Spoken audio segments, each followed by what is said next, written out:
The fall of Kyle Walker. How Man City's embarrassing captain has become the face of Pep Guardiola's first-ever crisis. For so long the England fullback was a pillar of excellence for the champions, but he's become the weak link in a miserable 2024-25 campaign. After 9 years of unprecedented domination, Manchester City's empire is crumbling, and the once peerless Pep Guardiola has been proven to be a mere mortal like everyone else. Barring a miraculous recovery, the reigning Premier League champions will not be celebrating a record-extending fifth successive title come May. City were only beaten 5 times in the whole of last season, but have incredibly lost 8 of their last 11 games across all competitions. It's the worst run of form Guardiola has ever endured as a manager, and the club's worst since 2003, 5 years before Sheikh Mansour's historic takeover at Etihad Stadium. This is the first real crisis of Guardiola's career, and it remains to be seen if he can get City out of it. There is nothing to take from their recent performances to suggest anything will change soon.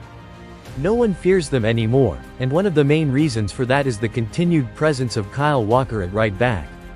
City's Mr. Reliable has become a complete liability, and while Walker still holds the captain's armband, he is no longer leading by example. The 34-year-old has allowed basic errors to creep into his game, and he's costing City week after week, with opposing teams now clearly targeting him. City's worst player. It must be noted that Walker has been hampered by a series of niggling fitness issues. Rico Lewis played ahead of him in the early stages of the season, and for a while, it seemed like a permanent changing of the guard was afoot. But since recovering from a knee problem that he picked up on international duty with England in October, Walker has started 7 out of 10 games for City. The veteran fullback was an unused substitute during both the shocking 4-1 loss to Sporting CP and 3-3 draw against Feyenoord in the Champions League, while he came on at halftime in City's 3-0 Premier League win over Nottingham Forest, their only victory in the last 2 months, but has otherwise been ever-present, and arguably the worst player in the team. Walker was ripped to shreds by Timo Werner in City's 4-0 home defeat to Tottenham, and he was at fault for both of Crystal Palace's goals as Guardiola's side were held to a 2-2 draw at Selhurst Park. In City's most recent Champions League outing at Juventus, his failure to track back left Weston McKennie in acres of space in the box to volley home and seal a 2-0 victory for the hosts. And on Sunday, in the Manchester Derby, Walker made headlines for his erratic defending and behavior once again. United ran out 2-1 winners at Etihad Stadium, but the final result could have been even worse for City had United taken full advantage of Walker's ineptitude, and if the referee had been strong enough to punish him for one shameless display of theatricality. Derby disgrace. SofaScore gave Walker a 6.3 rating in the Derby, the joint lowest across both teams, alongside United's Diogo Dalot, which wasn't harsh. The City skipper lost possession 20 times, with only 2 of his 11 long pass attempts finding their mark, and he lost half of his ground duels. Walker was also lucky to stay on the pitch after sparking an altercation with Rasmus Højlund in the first half. Højlund ran to try and meet a searching kick upfield from United goalkeeper Andre Onana, only to be obstructed by Walker, who cynically barged the striker to the floor.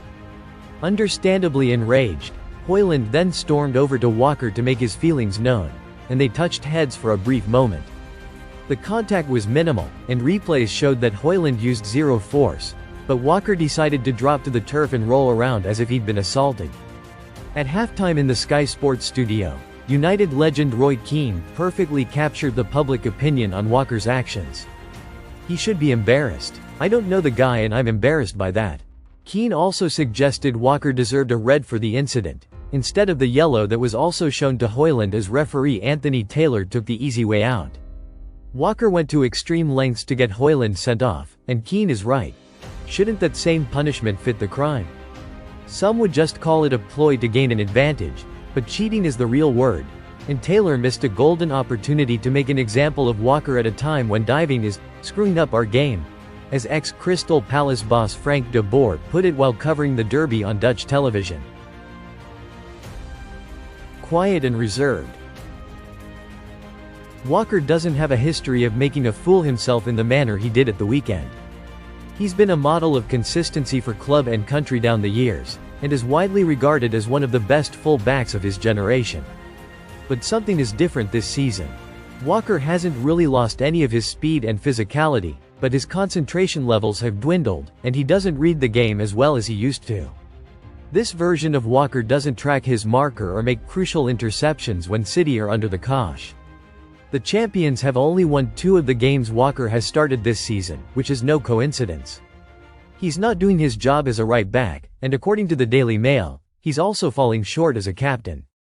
Walker is now said to be quiet and reserved figure in training instead of the loud, influential one City need him to be. That same report also claims that Walker has been carrying an injury and playing through pain for the last month, but that doesn't explain his body language or general attitude. Walker is coming across like a man distracted, and that is mostly likely due to issues away from the pitch. Out of firing line.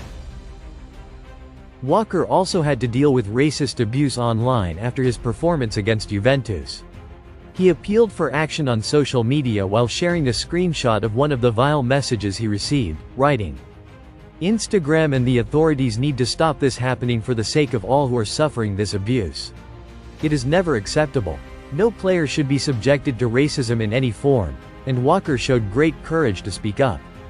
He also made a vow to supporters that City will continue to work as a team to do better, to improve, and turn the corner together, in the face of widespread scrutiny. There is still time for City to salvage their season, even if the title is now all but out of reach. They will still believe a Champions League and FA Cup double is a realistic goal, especially if Guardiola can buy a replacement for long-term absentee Rodri in the winter transfer window. But the Catalan coach should seriously consider taking Walker out of the firing line, starting with Saturday's trip to Aston Villa. He's not in the right headspace to be a regular in the City lineup right now, and with Lewis available again after suspension and Manuel Akanji set to return from injury, Guardiola has the option to freshen up his defense in a must-win game. Mentally broken. In hindsight, City were probably too quick to hand Walker a 2-year contract extension in September last year. After clinching his 6th Premier League winners' medal, he could have brought the curtain down on his City career as a hero in the summer.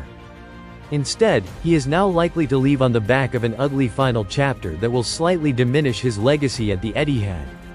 According to the Daily Star, City now recognize Walker is in decline, and are willing to sell him for £15 million. $19 million, at the end of the season, with Saudi Arabia mooted as one possible destination. Al Ahly are said to be willing to double Walker's £200,000 per week salary, and winding down to retirement while earning a king's ransom may well appeal. But it has also been reported that Sheffield United are interested in signing Walker, and he's already made his feelings clear on a potential homecoming at Bramall Lane. "I don't want to drop down too low because, no disrespect, but I feel the lower it gets, I think it gets harder," Walker said. "Certain things that you have the luxury of at City, whether facilities, nutrition, this, that or the other. But I'd like to finish at Sheffield United. That's something that I would actually like to do." The Blades might well be back in the Premier League by then, having stormed to the top of the championship after 21 games, so Walker won't have to drop down too low. But his time at the top level is drawing to a close. Walker's body hasn't let him down yet, but he seems to be mentally broken, and no amount of luxuries City offer him can fix that. Thanks for watching.